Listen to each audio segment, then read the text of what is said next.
Bismillahirrahmanirrahim. Assalamualaikum warahmatullahi wabarakatuh.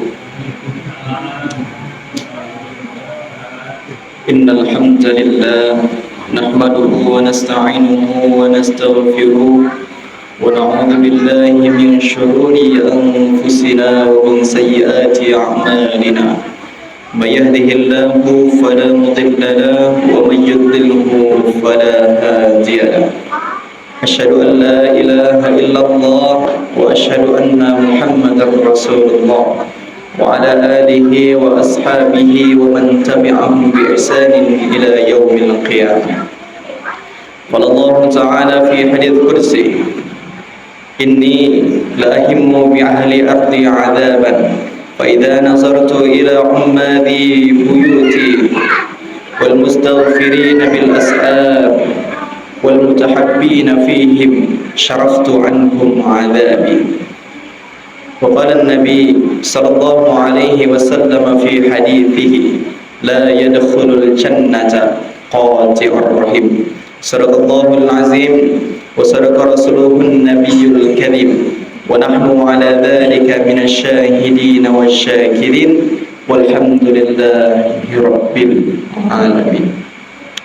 Bapak Ibu yang dimuliakan Allah Subhanahu wa taala, marilah kita bersyukur kepada Allah Subhanahu wa taala pada malam yang ke-13 Ramadan 1445 Hijriah. Malam ini Allah masih memberikan limpahan rahmat, limpahan nikmat, limpahan hidayahnya kepada kita.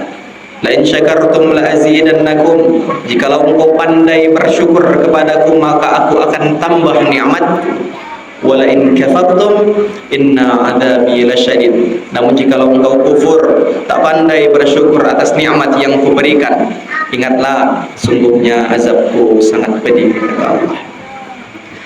Bersalawat kepada Nabi Allah Muhammad sallallahu alaihi wasallam dan bersalam kepada beliau dengan mengucap Allahumma salli ala sayyidina Muhammad wa ala ali sayyidina Muhammad. Assalamu alayka ya Rasulullah, assalamu alayka ya Habibullah.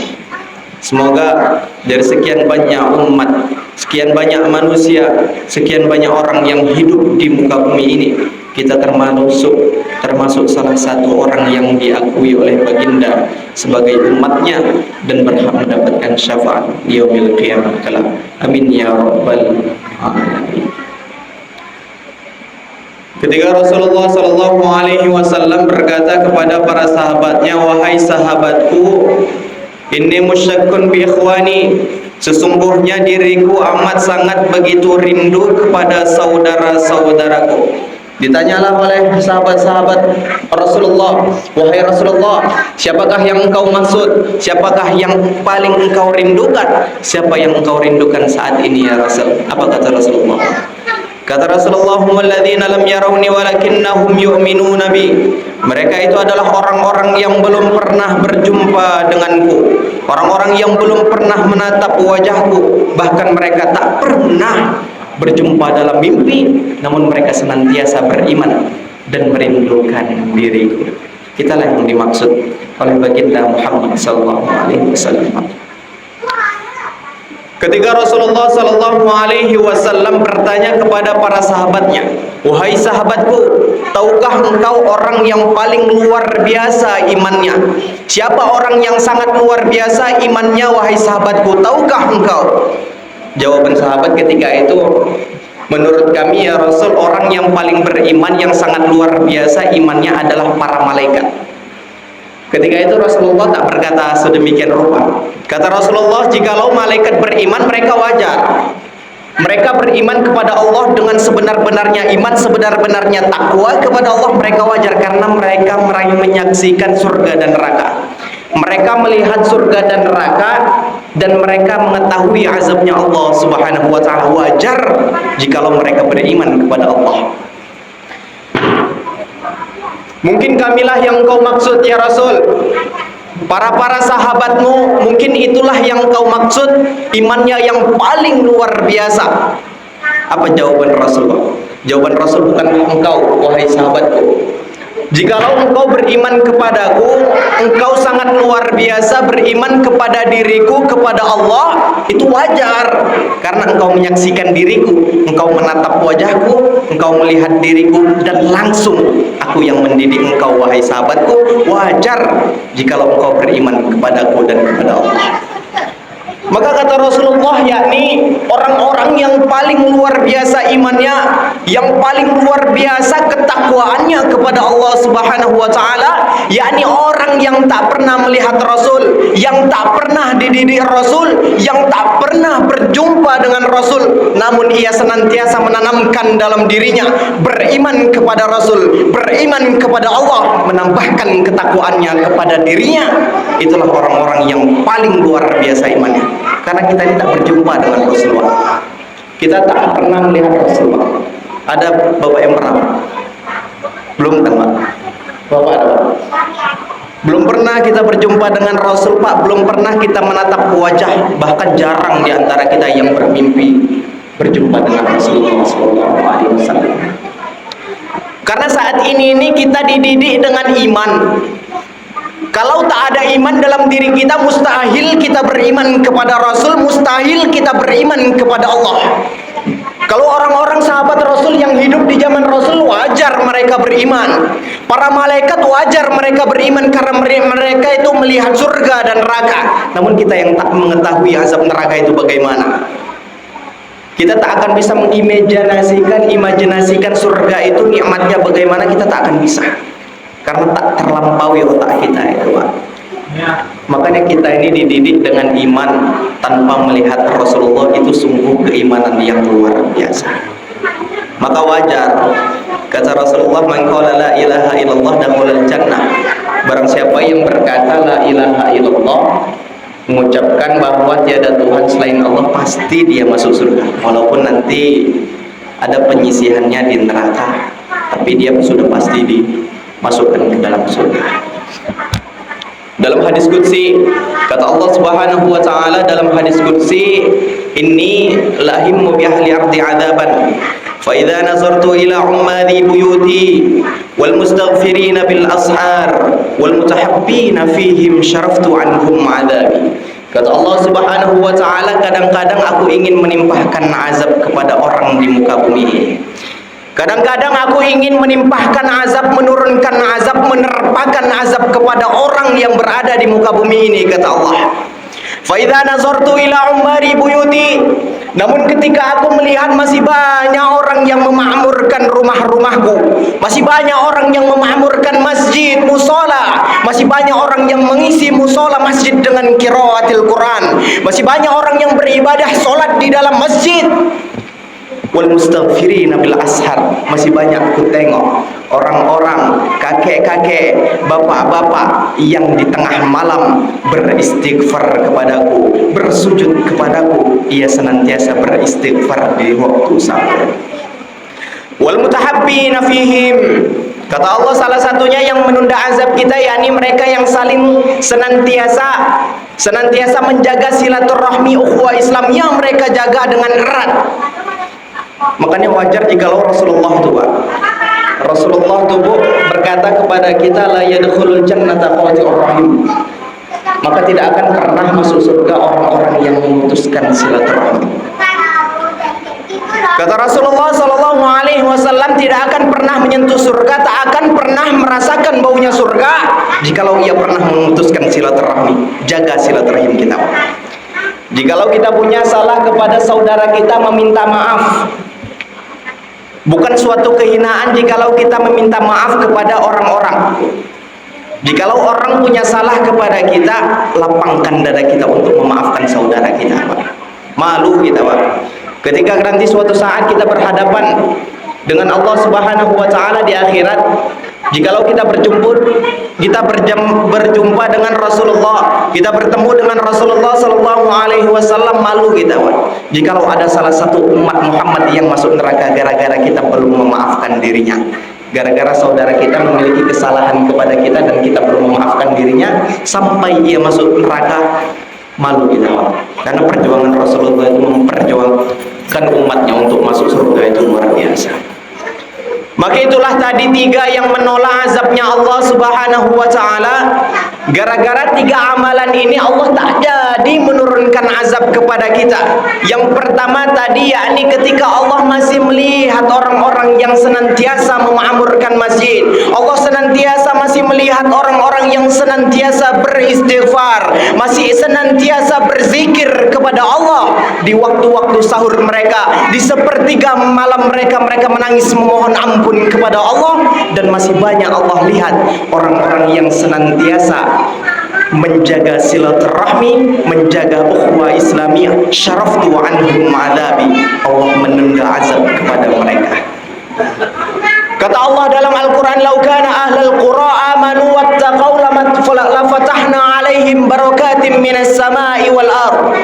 Jikalau suatu desa, suatu kampung, suatu negeri mereka beriman kepada Allah, mereka bertakwa kepada Allah Subhanahu wa ta'ala, lafatahna alaihim barakatim minas samai wal ard, maka aku akan buka pintu keberkahan dari langit dan dari bumi. Maka jikalau Allah sudah membukakan pintu keberkahan kita, jikalau Allah sudah membukakan pintu keberkahan dari langit dan dari bumi, maka melimpah rezeki kita, akan melimpah keberkahan yang datang kepada kita, barokah kepada kita itu akan melimpah. Makanya jikalau satu komplek ini beriman, satu komplek ini bertakwa kepada Allah, sholat 5 waktu ia tunaikan, larangan Allah ia tinggalkan, satu komplek bersama-sama meningkatkan ketakwaan dan keimanan kepada Allah, lafatahna alaihim barakatim minas samai wal ard, maka akan dibuka pintu keberkahan dan pintu keberkahan, barokah, rahmat dari langit dan dari bumi. Bapak Ibu yang dimuliakan Allah Subhanahu wa ta'ala, ketika kita sudah melaksanakan perintah Allah yang luar biasa, sehingga azab-azab Allah itu tak jadi turun karena ketakwaan dan keimanan kita, Pak. Allah tidak akan menurunkan azab jikalau masih banyak orang-orang yang beristighfar dalam kampung itu. Allah tak akan jadi menurunkan azab jikalau masih ada ulama, orang-orang yang alim, yang takut kepada Allah dalam satu kampung itu, dalam satu komplek itu, dalam satu negeri itu.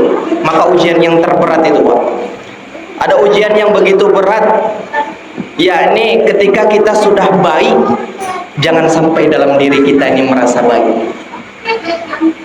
Karena itu ujian yang harus kita lewati, yakni jangan sampai dalam hati kita merasa sombong sedikit pun. Jangan sampai dalam hati kita merasa baik, lebih baik daripada saudara kita. Karena kata Rasulullah sallallahu alaihi wasallam dalam hadis, beliau mengucapkan, la yadkhulul jannah, tidak akan pernah masuk surga, tidak akan pernah menyentuh surga, man kana fi qalbihi min khardalin min kibrin, barang siapa yang ada di dalam hatinya, di dalam jiwanya, yakni sebiji zarrah, sebiji sawi, ada rasa sifat sombong, tak akan pernah ia merasakan surga, tak akan pernah ia merasakan baunya surga. Maka jikalau kita sudah menunaikan perintah Allah, kita hidup sesuai dengan ajaran Rasulullah, hadis sunnah kita tunaikan selurus dengan Al-Quran dan sunnah, ujian selanjutnya yakni jangan pernah ada rasa sombong dalam diri kita.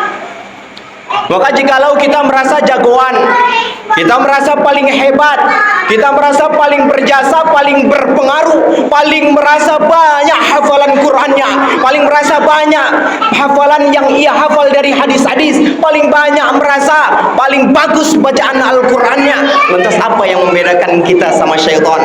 Apa yang membedakan kita sama iblis?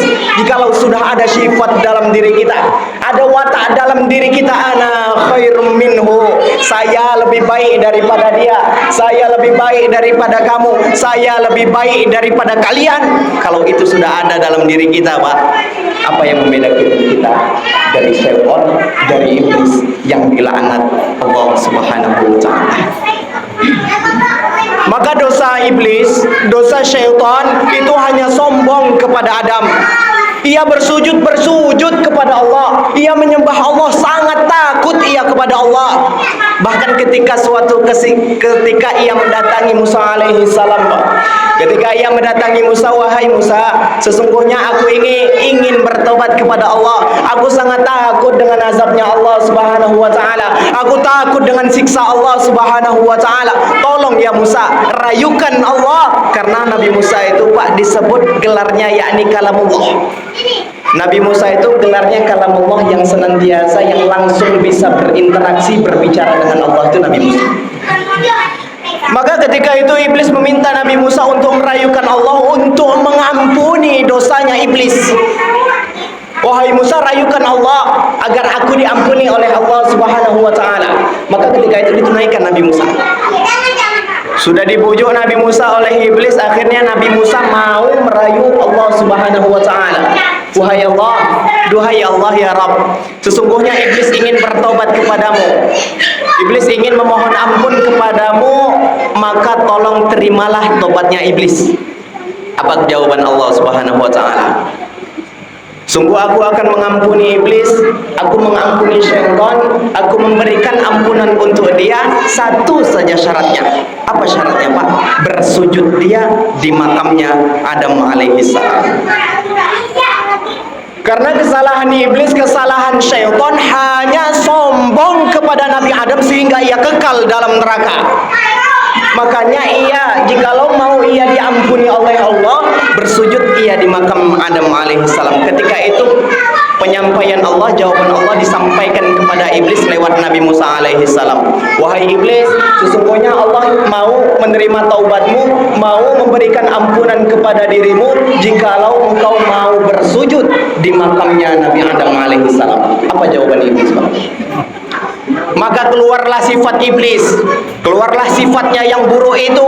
Apa kata iblis kepada manusia?